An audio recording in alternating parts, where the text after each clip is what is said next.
Today, Governor Brown signed the motor voter bill into law, changing your DMV experience soon. We wouldn't be asking the customers whether they want to register to vote or if they need to. Voting age adults with IDs issued by the DMV will be automatically registered to vote. You opt in. You decide if you want to vote or not. With the new bill, you would decide if you don't want to be registered to vote, then you would opt out. Here in America, we're always puffing out our chests and talking about how past generations and current defenders are there to protect our right to vote. The democratic method we always champion around the world. But here at home, frankly, we stink when it comes to using that vote effectively. And that leads us to action in Oregon and a president who wants to make voting mandatory and unavoidable. All right, the arena begins from the left. Let's get to the president of Bannon Communications, a political polling and consulting firm for Democratic candidates, Brad Bannon. And from the right, Ed Pozzuoli is president of the Tripp Scott law firm and former co-chairman of Jeb Bush for governor. Gentlemen, thanks so much for joining us today. Thank you. All right, let's go ahead. I'll tell you what, we'll start out on the right today. Let me get to you here first on this one, Ed. Oregon says automatic voter registration. It's going to help us. Okay. It'll add people to the rolls. Is that not a good idea? You know, it's a good idea. It sounds great, but here's the issue. I think we have a freedom not to vote, and so those of us or those people who do not want to vote should not be forced to register. Well, you do get an opportunity to opt out in this. Well, yeah, but opt out versus opt in. I think this is active democracy, and we should have people who actively want to participate. Democracy is not the easiest form of government, but it has to be an active participant. And at the very least, someone should have to sign up. But, Ed, would you not agree, though, that what I mentioned here just a couple of moments ago, we're terrible when it comes to getting out there and voting. We have people who stay away from the polls because they think it's inconvenient, there's nobody to vote for, and doesn't this at least drive people to become part of the process? Or are they expressing their viewpoint in a different way? Maybe you don't like it, but the bottom line is they are expressing a viewpoint when they don't participate. All right, Brad, I'll throw it to you then. Good idea or bad idea? Good idea. I went online to look at the new Oregon law just before we started the show, and there's nothing in there that forces anybody to vote.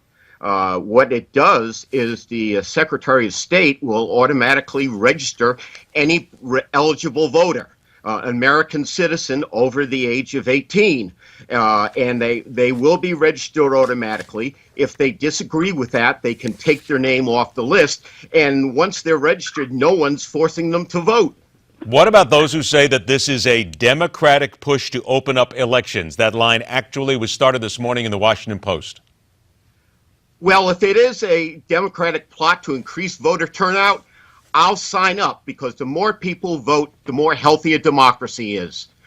What do you think about that, Ed? Is this, as some people say, nothing more than just the Democrats trying to pad the rolls with people that'll make sure they vote left? Yes, probably, but let's go back to the issue. The ultimate issue here is whether or not the government should actually force you to sign up for something that you haven't signed up. So in order to drive, now you register to vote. I mean, no one in our country is going to say or discourage people from voting. But what we have to do is we have to make sure that voters who actively participate and with knowledge come and vote. And they should register. There is a responsibility, a personal responsibility that goes with every right. And this is one of those basic things. One of the personal responsibilities to vote is to actually go and register and actively participate in the process. Well, but let me hit you on that, Ed, when you talk about personal responsibility, and I completely agree with you here. But let's get back to the issue here that people don't vote. I mean, there are people saying that maybe we should give them the day off. Maybe we should find a way to give them a tax break. To me, that's obscene to give people basically paying them in order to vote. Aren't you supposed to want to become a part of this process? And aren't we supposed to be a generation that is pushing younger people, older people, whatever, to get out there and vote and use the vote for something? I don't have a problem with people being encouraged to go vote, but I would also say that I don't think we should also bribe them to go and vote. So at the end of this, people need to express themselves, whether it's being participatory or, frankly, not being part of the process. That is equally an expressive position not to participate or not to vote. Brad, what is it, though? We have to accept that. Brad, what is it, though, maybe about giving people a push? Because it sure seems as if America has become so apathetic, and maybe a push won't hurt. Well, the history of American democracy, going all the way back to the Constitution in 1789, was to increase the pool of voters.